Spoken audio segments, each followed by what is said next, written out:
There's something about old legends that stays with you, gnawing at the edges of your thoughts long after you've heard them. They cling to the back of your mind like a shadow, never fully leaving, always waiting for the right moment to resurface.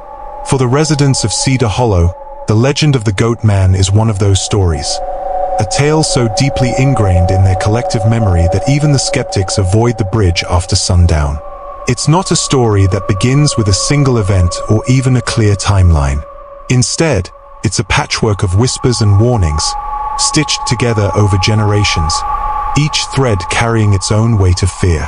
They say the first mention of the Goat Man came nearly a century ago, though no one knows for certain. The details are fragmented, scattered across time like pieces of a broken mirror, each reflecting a slightly different version of the truth. Some say he was a farmer, a man who lived alone on the outskirts of town, tending to his goats and keeping to himself. He was the kind of man who drew suspicion simply by existing, too quiet, too different, too easy a target for the superstitions of a small, isolated community. The rumors began when livestock started disappearing from nearby farms, their carcasses found days later, mutilated in ways no ordinary predator could manage. The townsfolk blamed the farmer, accusing him of witchcraft, and when his protests fell on deaf ears, they dragged him to the bridge and hanged him. But death did not silence him. The very next night, the mutilations continued, only now they were accompanied by hoofprints, deep, impossibly large, leading from the site of the killings back to the bridge. And then the sightings began. Travelers passing through Cedar Hollow claimed to see a figure lurking at the edge of the woods. A man with the body of a goat, his horns silhouetted against the moonlight. Others say the Goat Man was born of something darker, something that predates the town itself. They speak of an ancient ritual, performed by a coven desperate for power, who summoned a being from another realm. The creature, half human and half beast, demanded sacrifices in exchange for its gifts. But when the coven failed to deliver, the creature turned on them, binding itself to the land and the bridge where the ritual had taken place. Still, others dismiss these origins as nothing more than folklore, preferring a simpler, though no less terrifying, explanation. The Goat Man is an echo of human cruelty, a manifestation of the violence and fear that have soaked into the earth of Cedar Hollow. The first recorded encounter came in 1932, when a traveling salesman named Henry Mathis stopped in Cedar Hollow for the night. Mathis was known for his tall tales, but the fear in his voice as he recounted his experience was enough to make even the most skeptical listener take pause. According to Mathis, he had been driving along the road leading to the bridge when his car stalled without warning. The engine sputtered and died, leaving him stranded in the middle of the woods with nothing but the faint glow of his headlights to keep the darkness at bay. As he stepped out to inspect the engine, he heard it, the unmistakable sound of hooves, slow and deliberate, approaching from the shadows. At first, he thought it was a deer, but the sound was too heavy, the rhythm too measured. He turned toward the noise, his flashlight cutting through the dark, and that's when he saw it. A figure standing at the edge of the road, its body obscured by the trees but its horns catching the light in a way that made his stomach turn. Mathis didn't wait to get a closer look.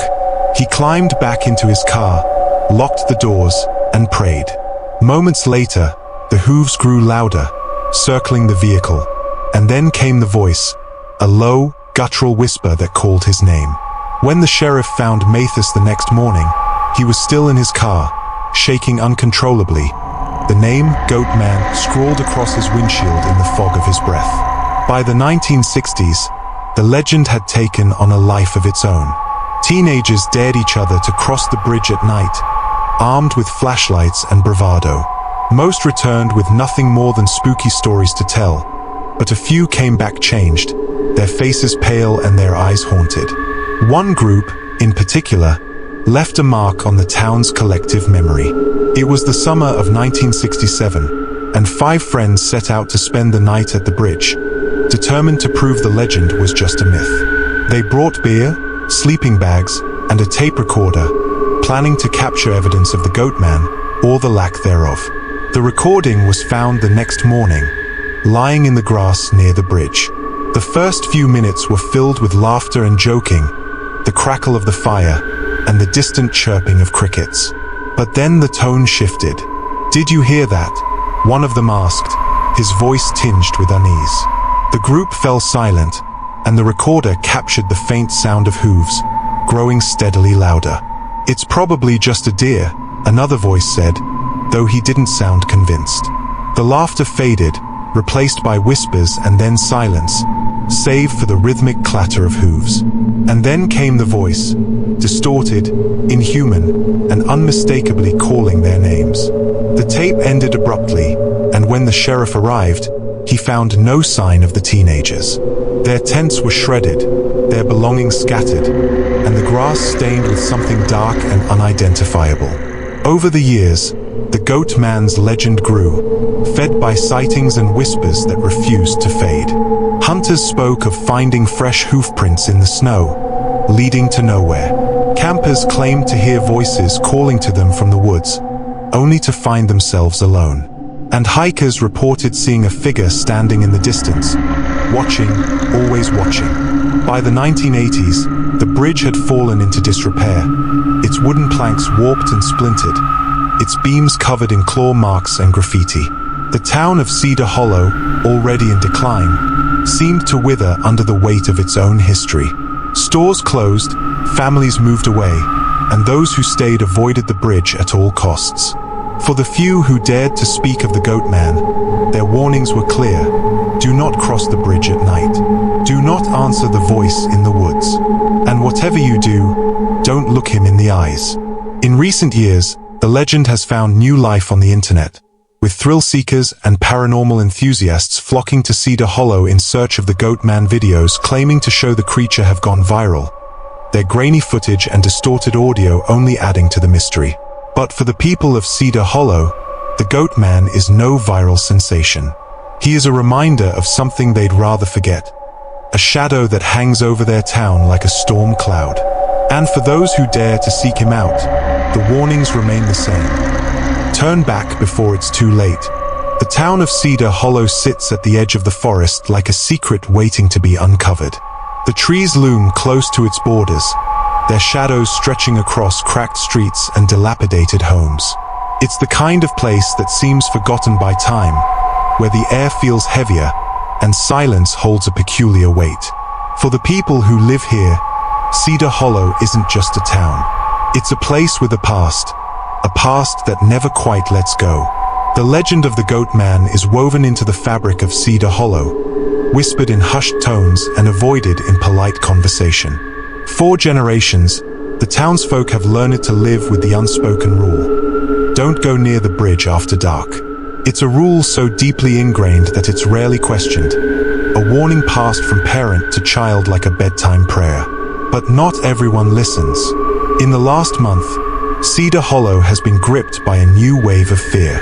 It began with strange noises in the night, scratches at windows, guttural growls that seemed to echo through empty streets. Then came the disappearances.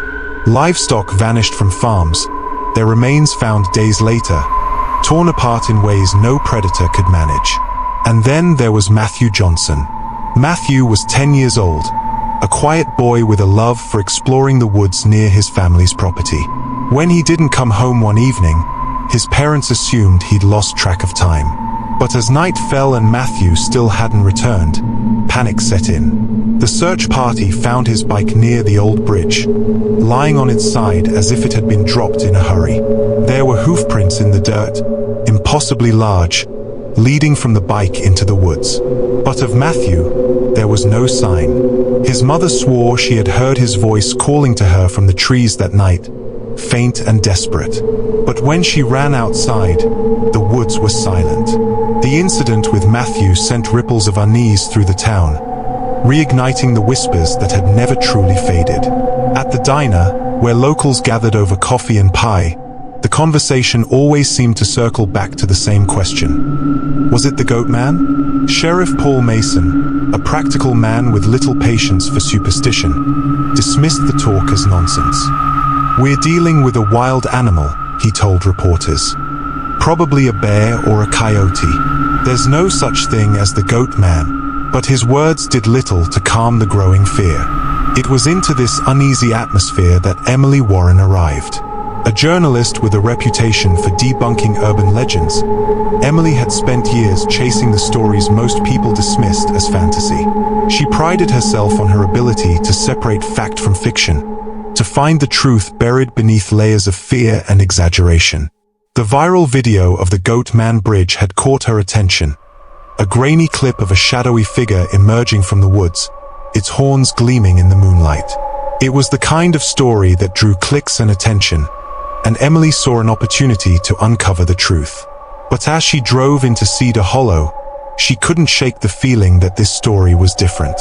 The air felt heavier here, the trees pressing closer to the road as if to block her path.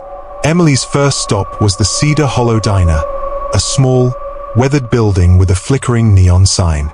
Inside, the atmosphere was tense, the usual hum of conversation replaced by whispers and wary glances.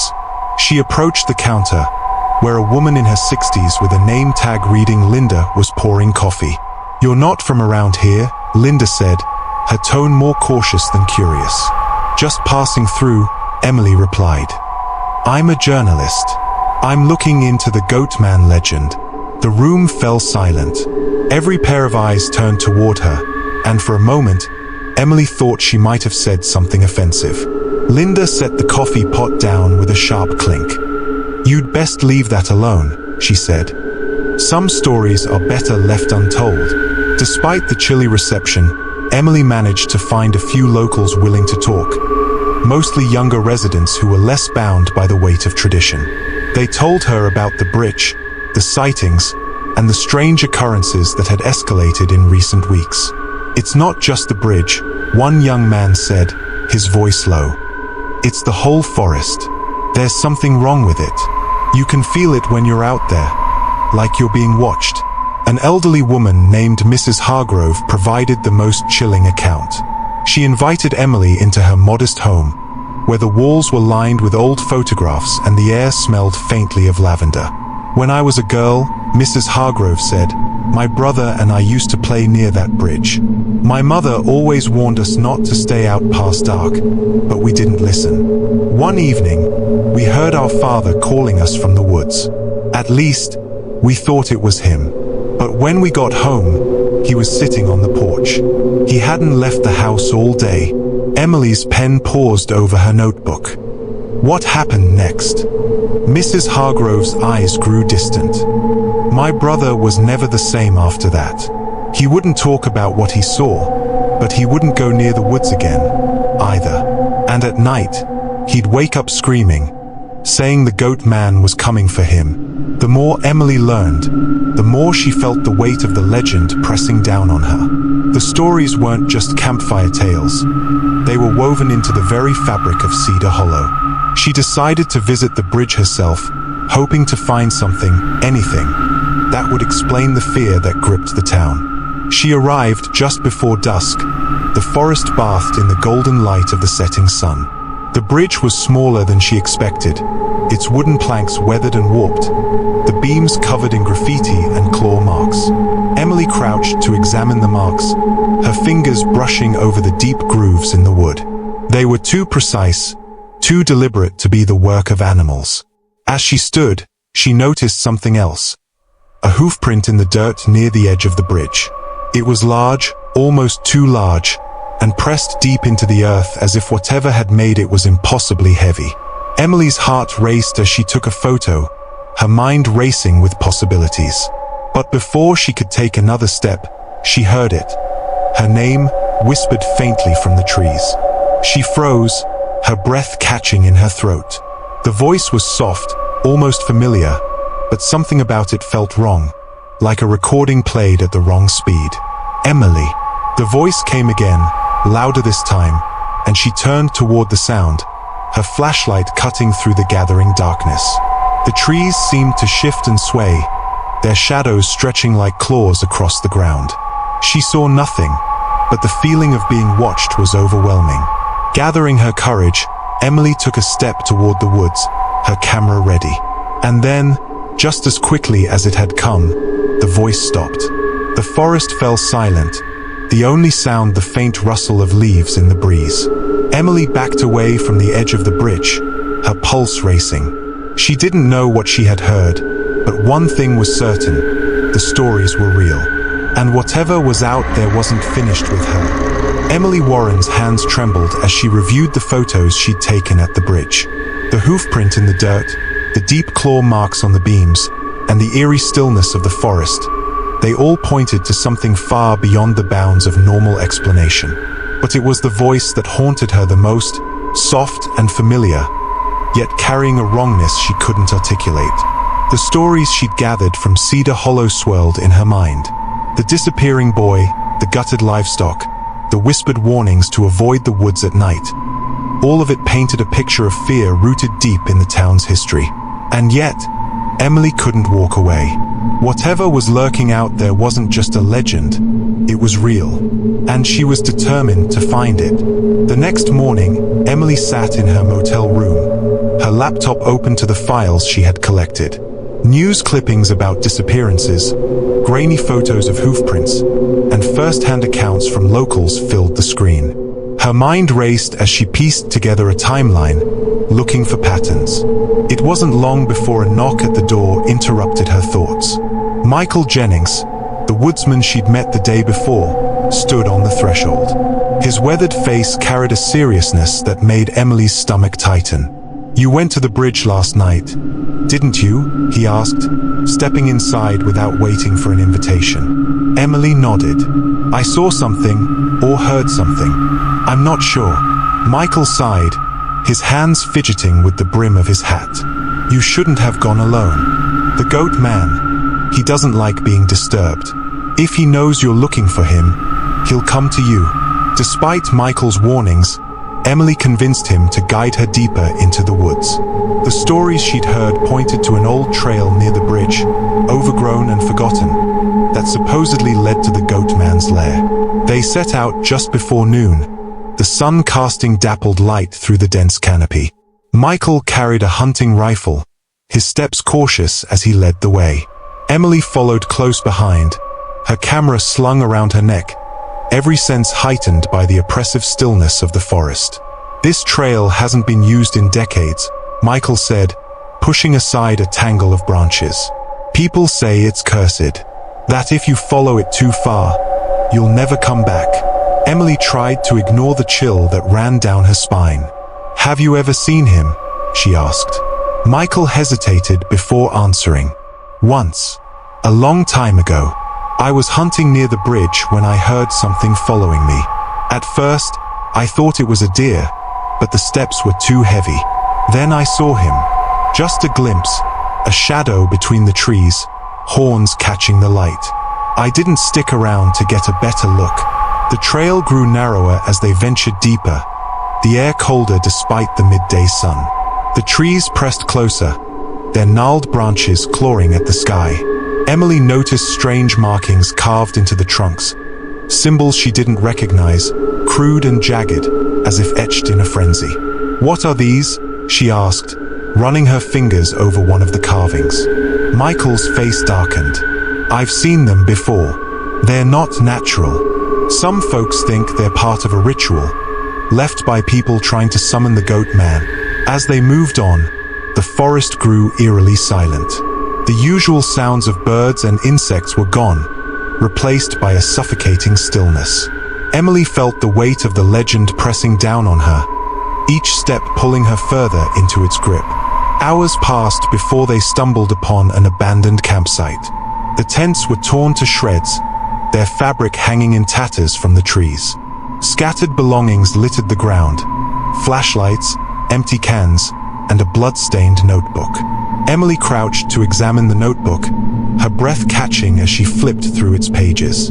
The writing was frantic, the words scrawled in uneven lines. "It's watching us. It knows we're here. The voice, it's calling my name. Run. Don't answer. Don't look." Michael's voice broke the silence. "We should turn back. This isn't a place we want to be after dark." Emily shook her head. "We're close. I can feel it." They continued on, the forest growing darker despite the fading daylight. Emily's flashlight cut through the shadows, revealing more of the strange carvings on the trees. The hoofprints returned, fresher now, their edges sharp in the soft earth. And then they heard it, a low growl, deep and guttural, coming from somewhere ahead. Michael raised his rifle, his eyes scanning the trees. "Stay close," he whispered. The growl came again, louder this time, followed by the unmistakable sound of hoofsteps. Emily's heart pounded as she swung her flashlight toward the noise.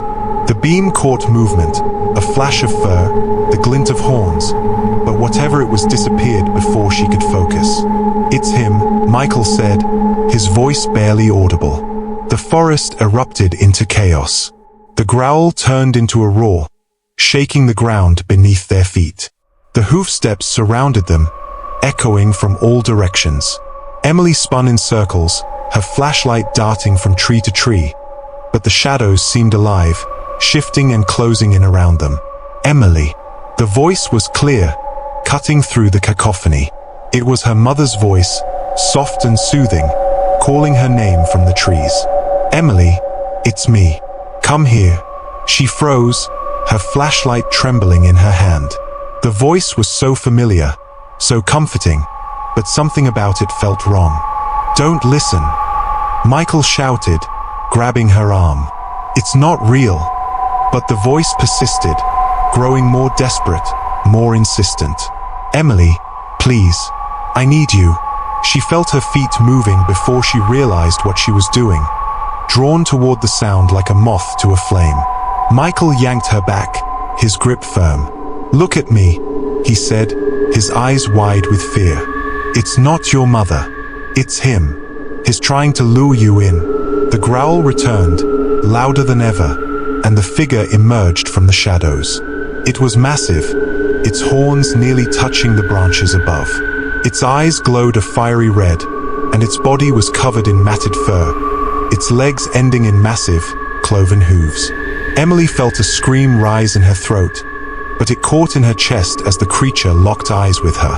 The air seemed to vibrate around it, the weight of its presence pressing down like a physical force.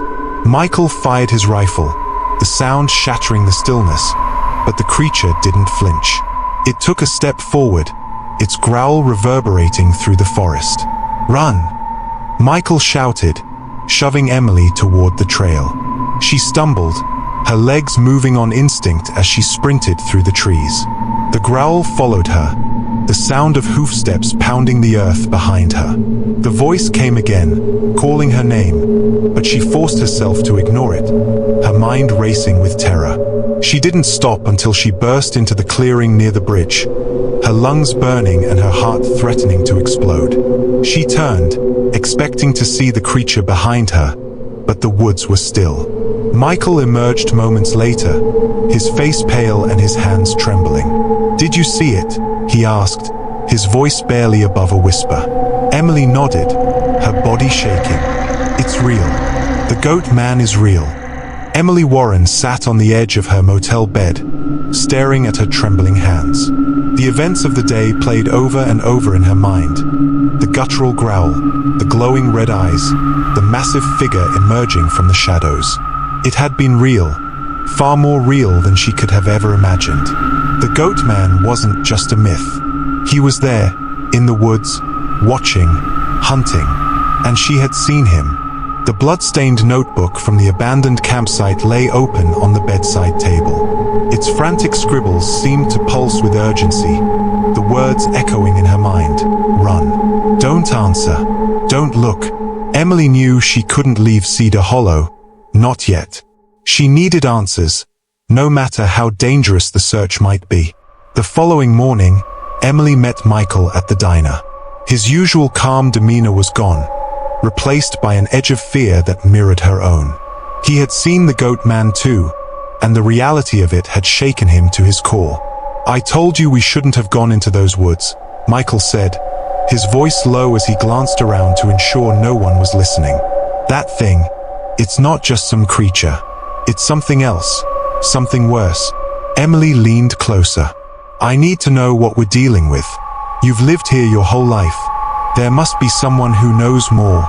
Michael hesitated before nodding. There's one person, Mrs. Hargrove.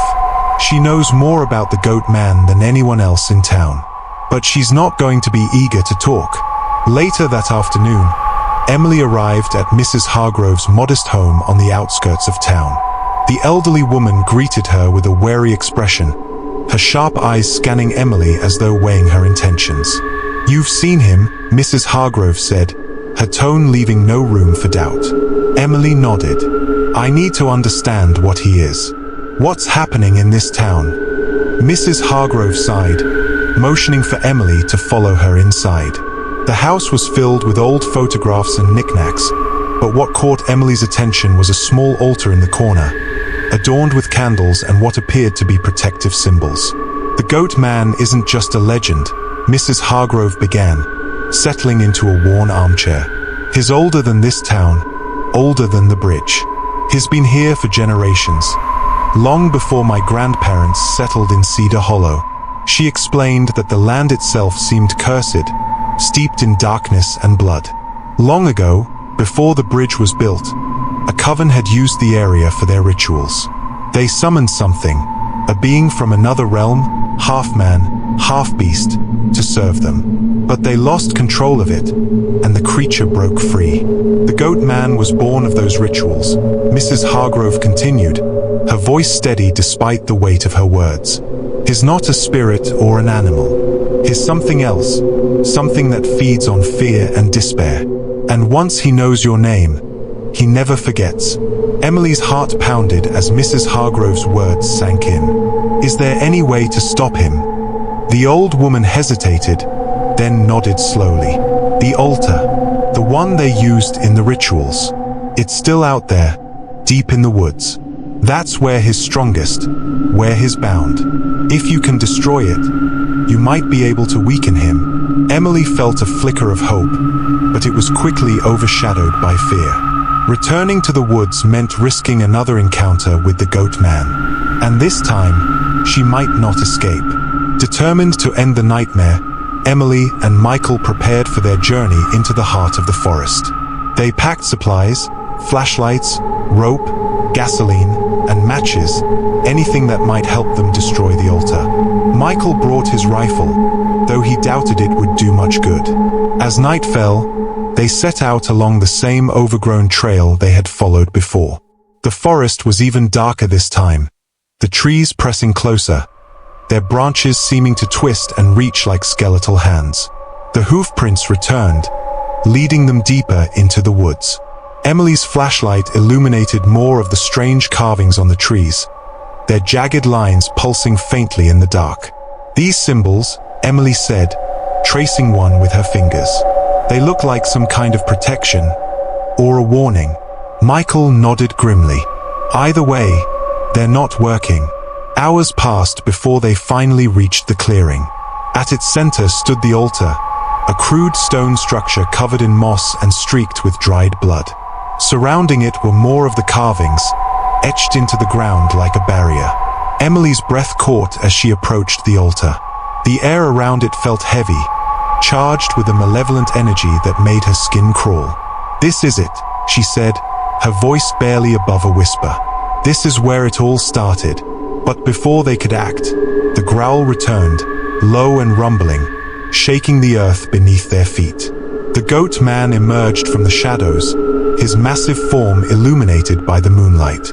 His horns curved like jagged blades, and his glowing red eyes burned with an intensity that seemed to pierce through Emily's soul. He stepped closer, the sound of his hooves echoing through the clearing. The air grew colder, the oppressive energy pressing down on them like a physical weight. "Emily," the creature said, its voice a distorted mimicry of her own. She froze, her flashlight trembling in her hands. The sound of her name spoken in that inhuman tone sent chills down her spine. Michael raised his rifle, firing a shot that echoed through the clearing. The bullet struck the Goat Man but seemed to have no effect. The creature roared, its voice a mix of rage and triumph, and lunged toward them. "The altar!" Emily shouted, grabbing the gasoline canister. Michael covered her as she doused the altar in gasoline, her hands shaking as the creature closed in. The growl grew louder, the sound vibrating through her bones. As the goat man reached the edge of the clearing, Emily struck a match and dropped it onto the altar. The flames roared to life, engulfing the stone structure in a burst of light. The carvings on the ground glowed briefly before fading, and the goat man let out a deafening scream, his body convulsing as the energy around him seemed to collapse. The creature staggered, its form flickering like a dying flame. Then, with one final roar, it vanished into the shadows. Emily and Michael stood in stunned silence as the fire consumed the altar. The oppressive energy lifted, replaced by an eerie stillness. "Is it over?" Michael asked, his voice barely audible. Emily stared into the darkness where the goat man had disappeared. "I don't know." The fire at the altar burned long into the night, its flames clawing at the sky as if trying to tear through the oppressive darkness. Emily and Michael stood at the edge of the clearing, their breaths heavy, their bodies trembling. The roar of the goat man still echoed in Emily's ears, a sound that seemed to vibrate deep within her chest, long after it had faded into silence. But it wasn't over. She could feel it, the lingering presence of something that refused to be destroyed. The weight of the air, the oppressive chill that crept into her bones, it was all still there. And it was watching. Emily glanced at Michael, whose grip on his rifle had not loosened. "We need to leave," she said, her voice barely audible. "Now." They moved quickly, retracing their steps along the overgrown trail. The forest, once alive with the sounds of insects and distant rustling, was now deathly quiet. Every step felt heavier, as if the earth itself were trying to pull them back. Michael spoke first, his voice low and filled with uncertainty. "Do you think it's gone? That we killed it?" Emily hesitated. "I don't know. But if the altar was the source of its power, then maybe." She trailed off as a sound broke the silence, a low, guttural growl that seemed to come from all around them. Michael stopped abruptly, raising his rifle as his eyes darted through the darkness. "Did you hear that?" he whispered. Emily nodded, her heart pounding. The growl came again, louder this time, followed by the sound of hoofsteps, slow, deliberate, and impossibly close. The shadows shifted ahead, and the faint glow of red eyes pierced the darkness. The goat man stepped into view, its massive form even more imposing than before. Its horns gleamed in the moonlight, and its fur, now singed from the flames, seemed to shimmer with an unnatural light. Emily froze, her breath caught in her throat. "It's still here," she whispered. Michael fired his rifle, the shot ringing out through the forest. The bullet struck the creature's chest, but it didn't even flinch. Instead, it tilted its head, as if amused, and began to move toward them. "Run!" Michael shouted, grabbing Emily's arm and pulling her down the trail. They sprinted through the woods, the sound of the goat man's hoofsteps pounding behind them. The voice came again, distorted and mocking, calling Emily's name in a haunting mimicry of her own. "Emily," it whispered, "don't run. Come back." She fought the urge to turn around, to answer the voice that pulled at her like a siren's call. Her legs burned, her lungs screamed for air, but she didn't stop. The trail twisted and turned, the trees growing denser, their branches clawing at her as she ran. Michael was just ahead, his flashlight flickering as he led the way. "There's a clearing up ahead," he shouted, his voice strained. "If we can make it." A deafening roar cut him off, and the ground shook as the goat man charged. Emily felt a rush of air as something massive passed just behind her, the force of it nearly knocking her off her feet. They stumbled into the clearing, a wide expanse of open ground bathed in the pale light of the moon. Michael turned, raising his rifle again, but the goat man didn't follow. It stood at the edge of the trees, its glowing eyes fixed on them, its form flickering like a mirage. Emily felt a chill run down her spine. Why isn't it coming closer? Michael shook his head, his breathing ragged. Maybe it can't. Maybe this place. He trailed off as the ground beneath them began to glow faintly. Emily looked down, her eyes widening as she saw the same jagged symbols that had been carved into the trees and the altar. They pulsed with light, growing brighter with each passing second. The goat man let out a roar, its body trembling as if caught in an invisible force. The symbols on the ground flared, and Emily realized what was happening. "It's a trap," she said, her voice filled with both awe and terror. "This clearing, it's meant to hold him." The goat man lunged forward, its massive form crashing into an invisible barrier that rippled with energy. The force of the impact sent shockwaves through the clearing, knocking Emily and Michael to the ground. "We have to finish this," Emily shouted, scrambling to her feet. Michael nodded, his eyes locked on the creature as it roared and clawed at the barrier. "What do we do?" Emily's mind raced as she tried to recall Mrs. Hargrove's words. The altar had been destroyed, but the goat man was still tied to the land, still feeding on the fear that surrounded it. "We have to break its connection," she said. "The fear, the legend, that's what keeps it alive. If we can weaken it enough." She trailed off, her eyes falling on the carvings that glowed beneath their feet. Using her flashlight, Emily began tracing the symbols with her hands, disrupting their patterns in the dirt. The light dimmed, and the goat man howled in rage, its body flickering more violently. Michael joined her, using the butt of his rifle to scrape the ground, breaking the symbols one by one. The air grew colder, the energy in the clearing pulsing like a heartbeat. As the last symbol was broken, the light vanished, and the goat man let out a final, earth-shaking roar. Its body twisted and contorted, shrinking and flickering until it was nothing more than a shadow. And then, it was gone.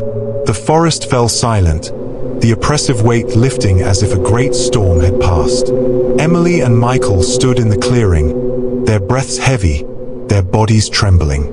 "Is it over?" Michael asked, his voice barely above a whisper. Emily nodded, though she wasn't entirely sure. For now. In the days that followed, Cedar Hollow began to change. The oppressive atmosphere that had gripped the town seemed to fade, replaced by a quiet sense of relief.